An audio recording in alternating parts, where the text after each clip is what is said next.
সকল রোগের ওষুধ রয়েছে এই চারটি খাবারের মধ্যে। আল্লাহ পাক পৃথিবীতে যত রোগ ব্যাধি দিয়েছেন, সকল রোগ ব্যাধির প্রতিষেধক আল্লাহ পাক এই খাবারগুলোর মধ্যে দিয়েছেন। নবীজি বলছেন যে আল্লাহ দুনিয়াতে এমন কোন রোগ পাঠান নাই যার প্রতিষেধক আল্লাহ দুনিয়াতে পাঠান নাই। এক নম্বর হলো জমজম পানি। জমজমের পানির মধ্যে আল্লাহ পাক সকল রোগের শেফা রেখে দিয়েছেন, এবং এটা যখন আপনি খাবেন, খাওয়ার পরে যদি আল্লাহর কাছে কোনো দোয়াও করেন, সেই দোয়াও আল্লাহ কবুল করে নেয়, আপনার মনের আশাগুলো পূর্ণ করে দিবে এই জমজমের পানি।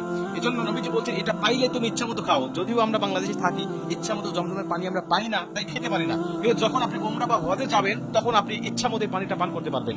আর এই জন্য দেখবেন বাংলাদেশ থেকে বা বিভিন্ন দেশ থেকে হাজিরা দুর্বল হয়ে যায়, বা অসুস্থ ব্যক্তিও যদি সেখানে যায়, জমজমের পানি পান করার কারণে, আল্লাহ পাকের এই নিয়ামত খাওয়ার কারণে তাদের শরীরের মধ্যে শক্তি আসে, বিভিন্ন অসুখ থেকে, বিভিন্ন রোগ ব্যাধি থেকে তারা কিন্তু সম্পূর্ণ মুক্তি পায়, যেটা প্র্যাকটিক্যাল আমি নিজে দেখেছি। প্রিয় ভাই আমার, তার মানে জমজমের পানির মধ্যে আল্লাহ পাক প্রতিষেধক রেখে দিয়েছে।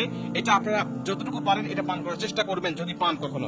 2 নম্বর হলো মধু। মধুর মধ্যেও আল্লাহ পাক অগণিত শেফা রেখে দিয়েছেন, অগণিত রোগ থেকে মুক্তি রেখে দিয়েছেন, এবং বিজ্ঞানীদের ভাষায় এটা হলো প্রাকৃতিক অ্যান্টিবায়োটিক, যার মাধ্যমে প্রত্যেকটা রোগ থেকে একটা মানুষ মুক্তি পেতে পারে। আর কোরআনের মধ্যে আল্লাহ পাক কিন্তু মধুর কথা, মৌমাছির কথা উল্লেখ করেছেন।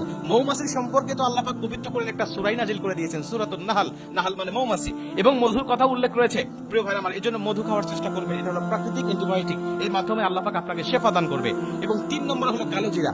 নবীজি বলছেন কালোজিরা এমন একটা প্রতিষেধক, এমন একটা আল্লাহ নিয়ামত, যার মাধ্যমে শুধু মৃত্যু বাদে সকল রোগের ঔষধ, সকল রোগের প্রতিষেধক আল্লাহ পাকে কালোজিরার মধ্যে রেখে দিয়েছেন।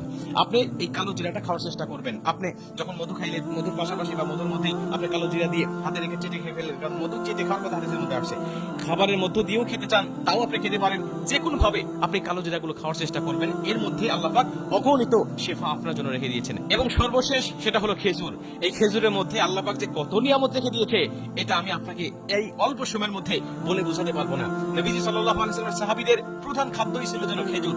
তাদের ঘরে চুলায় যেন দিনকে দিন কোনো রান্না হতো না, আগুন জ্বলতো না। 1 দিন 2 দিন 3 দিন চলে যেত, রান্না হতো না। তারা 1টা 2টা খেজুর খেয়ে তারা কাজকর্ম করেছে, এমনকি যুদ্ধের ময়দানে গিয়ে তারা যুদ্ধ পর্যন্ত করেছে শুধুমাত্র খেজুর খেয়ে। এই খেজুরের মধ্যে আল্লাহ পাক মানুষের শরীরের জন্য অনেক উপকার রেখে দিয়েছেন, রোগ প্রতিরোধ ক্ষমতা রেখে দিয়েছেন, এবং মানুষের শরীরের জন্য অনেক এনার্জি রেখে দিয়েছেন এই খেজুরের মধ্যে।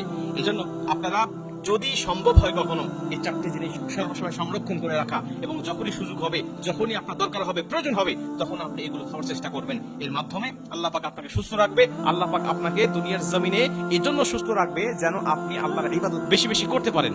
আল্লাহ পাক মানুষকে কেন সুস্থ রাখতে চায়? আল্লাহ পাক কেন শেফার জন্য আয়াত নাজিল করতেছেন, শেফার জন্য বারবার বিভিন্ন খাদ্য নাজিল করেছেন, শেফার জন্য আল্লাহ পাক আমাদেরকে বিভিন্ন মাধ্যম, বিভিন্ন দোয়া শিক্ষা দিয়েছেন?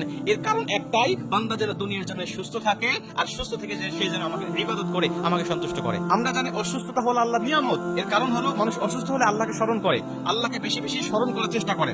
কিন্তু আপনি যখন সুস্থ হবেন, আল্লাহকে আরো বেশি বেশি স্মরণ করতে পারবেন, বা আল্লাহকে খুশি করার মতো অনেক কাজ আপনি করতে পারবেন। এই জন্য অসুস্থতা যদিও আল্লাহর নিয়ামত, কিন্তু সুস্থ হয়ে আরো বেশি ইবাদত করার আশা করা এটা মুমিনের জন্য দায়িত্ব এবং কাম্য। এই জন্য আপনার সবসময় সুস্থতা লাভ করার জন্য এই খাদ্যগুলো গ্রহণ করে রাখবেন, এবং কোরআনে যে শিফার আয়াতগুলো রয়েছে এগুলো মুখস্থ করে রাখবেন, এবং নিয়মিত এগুলো আদায় করবেন। তাহলে আল্লাহ আপনাকে সুখময় এবং শান্তিময় একটা জীবন দান করবেন।